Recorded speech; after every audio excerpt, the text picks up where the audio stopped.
So here's the worst case scenario. I go from best to worst. We're going to have 2 to 3 years of severe uncertainty. And this uncertainty is going to change the psychology of the marketplace. And people are going to suddenly stop spending. This is what we call the liquidity trap. Right? We experienced the same thing during the Great Depression of the 1930s. The Japanese had a similar effect, the so-called L-curve effect. The economy drops and then just keeps bumping along the floor without returning to its previous growth cycle. Right? And these financial markets continue to spiral downwards, creating a huge wealth effect. Right? Now, in end of 2007, U.S. saving ratios became negative for the first time in history.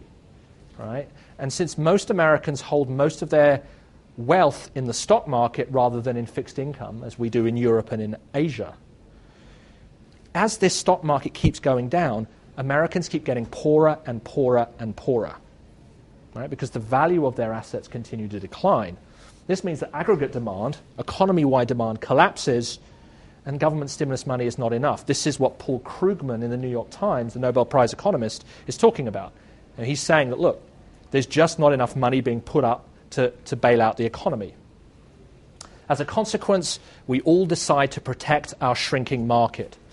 So the Americans raise trade barriers, the Europeans raise trade barriers, the Asians raise trade barriers, and all of a sudden world trade declines. And then several small countries in Central and Eastern Europe go out of business.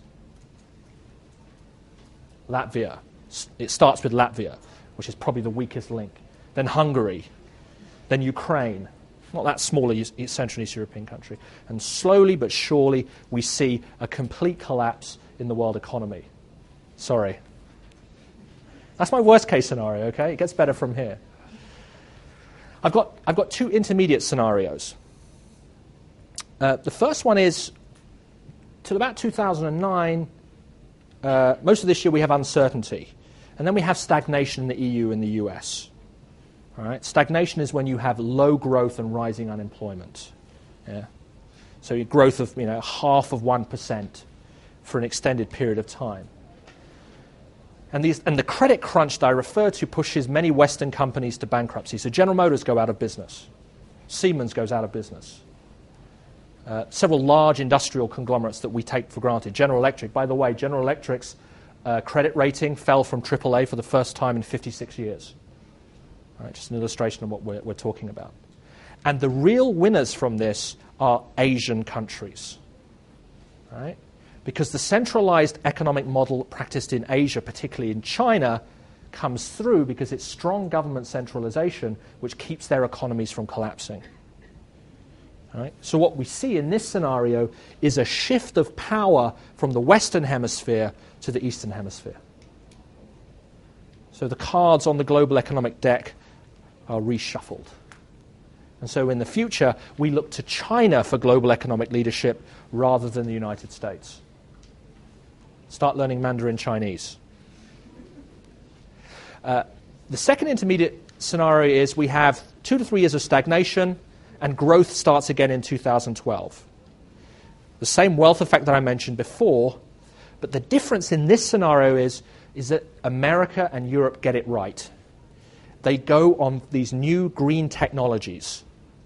And it's these new green technologies which leads to the next boom in the economic cycle. All right? So if the previous boom were these mortgage-backed securities, and the previous one was the dot-com boom, the next one is the green technology boom. All right? And we all benefit because not just the leading companies in Europe and North America develop these technologies, but Asian economies benefit because they become suppliers to these green technology companies. So here are those 4 scenarios. Anyone got a question at this stage? No questions? Yep. How would a slowing U.S. or North American economy would affect China and all the Asian countries? Well, China's big problem is that much of its growth is driven by exports, right? And its 2 core export markets are the EU and the United States. So, of course, if the EU and US economies slow down, Chinese companies have got to get growth from somewhere. But in this previous scenario, what happens is the Chinese government steps in and creates demand in a significant way through public works projects, significant reinvestment in infrastructure, and so forth. Don't forget that the Chinese government has placed Chinese companies in a very strong place right now. They're the single biggest investors in Africa. Right? They're buying up huge amounts of natural resources, building infrastructure for African nations, and in the long term, building a new market for their products. So I think that scenario really says that's where China emerges as a strong player. The second scenario says, well, once again, the Americans and to a certain extent the West Europeans get it right on technology. They bet on the green technologies, and those are the things that emerge as dominant. Tom Friedman, have you heard of Tom Friedman? He wrote that terrible book, The World is Flat. Absolutely dreadful book, but anyway, whatever. He's an interesting guy.